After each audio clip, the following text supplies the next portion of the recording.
Episode 377, A Growing Legacy. Alex turned and bowed to the old woman again, humbly offering his thanks. "You don't have to thank me," she said, her little face filling with joy. "This is a place for all the masters, and you are the master of the Moon Palace now. It is my duty to show you this." After that, Alex returned every day to study and discuss the techniques with the old woman. Without his even noticing it, his skills improved rapidly. The more he practiced, the more he realized he didn't know. There was far more to learn here than anything he could cram into his brain in just a few weeks. But the old woman knew a great deal about the history of the palace and the martial arts form, and helped him when he ran into roadblocks. She knew how to put complicated concepts into simple terms. Every time he left the cave, he struggled to remember what the figures on the walls looked like. He knew it would take a long time for him to really understand what he was learning.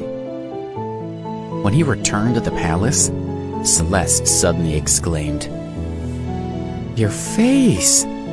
You look different." She held up a mirror for him to see for himself. He realized she was right. His skin had become much smoother, and his hair was glossy. He looked the very picture of health. He realized this must be a side effect of his mysterious new course of study. He had a sudden mischievous thought that it was strange that studying in the cave was making him look so good when the old woman looked so weathered and ugly. But he knew he would never dare to ask her why that was. At that moment, a disciple walked in, followed closely by a man shouting, "Alex! I'm looking for Alex!" It was Rufus. His hair and clothes were a mess. Alex realized the disciples must have given him a very hard time at the gate.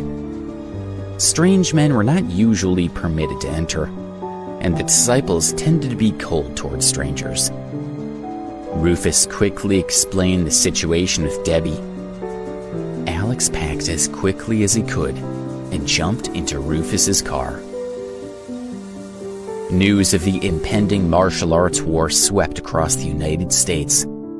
People heard there was a conflict between Tyson, the leader of the Blood Brothers, and some strange newcomer. Some martial arts groups were very eager to watch the conflict from a distance, hoping to learn and become stronger through their fight. Everyone knew the history of the Blood Brothers. But as the years had gone by, they had assumed that the gang had finally left their anger at the rest of the martial arts community in the past. Now, they were active and attacking again. But Alex was a mystery.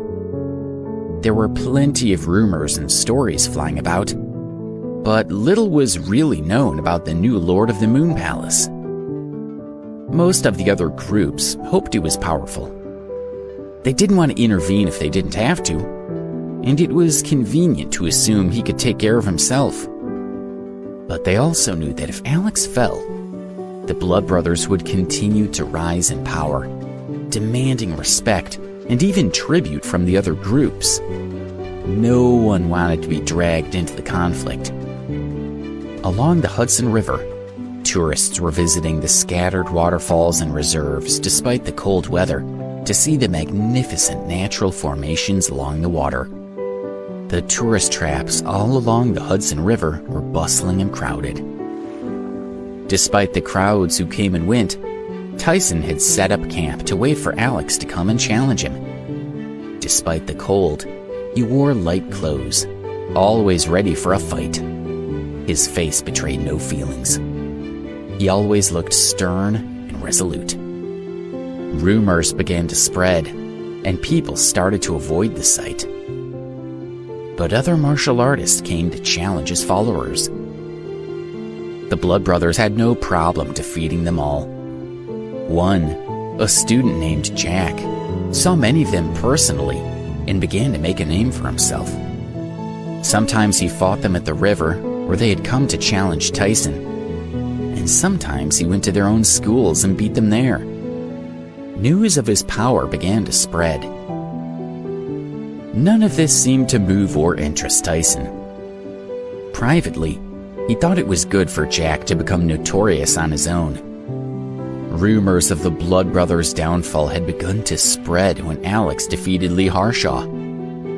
Jack's success was a way of showing the world that the Blood Brothers would continue to produce fighters, even better fighters than what they had before. Losing Lee would not destroy them. But Tyson was becoming impatient as he waited for Alex. When he had received the challenge, he had been ready to fight immediately. But now he had been waiting at the river for weeks, and there was no sign of Alex. The delay was hurting Alex more than himself. The longer he didn't show up, the more the other martial arts groups began to doubt he had ever been a great fighter in the first place. Those who had wondered if they could learn something from the newcomer began to laugh at him. No one regarded him as a threat or a new master anymore. They sighed to each other that the story was over before it had even begun. A few disciples from different schools sat together at a coffee shop near the river discussing the situation. "I heard Tyson attacked Alex's girlfriend with a show of his internal force, and she's wasting away. But Alex hasn't shown up to do anything about it. I'm amazed," said one disciple. "Being famous is tough. Alex must have chickened out when he realized what Tyson could do," said another. "Are you kidding me? He just showed up on the scene and now he disappears?" cried another. Meanwhile, Jessup was still desperately trying to save Debbie's life. He invited over 10 medical experts to weigh in on the situation, but none of them could see a solution.